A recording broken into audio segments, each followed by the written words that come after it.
إنها اللحظة الأولى المرتقبة لكوادر هيئة الحقول في شركة نفط الشمال. تدفق النفط من البئر 344 من قبة آفانا في حقل كركوك، إذ يتوقع إنتاج البئر 1000 برميل يوميا بعد استصلاحه. إجراء عملية التدوير بواسطة الغاز النيتروجين لإزالة الضغط الهيدروستاتيكي على الطبقة وجريان البئر، وإن شاء الله نرجع هذا البئر بهمة كوادرنا المتميزين إلى الإنتاج وبطاقة إنتاجية حوالي 1000 برميل باليوم.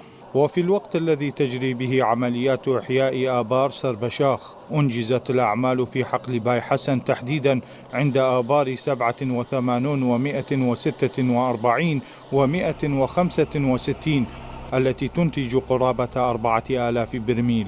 تنفيذا لتوجيهات السيد وزير النفط وأيضا إدارة الشركة، تقوم كوادرنا كوادر هيئة الحقول قسم هندسة النفط بزيادة الطاقة الإنتاجية لشركتنا دعما للمنتوج الوطني وزيادة لإنتاج الوطن.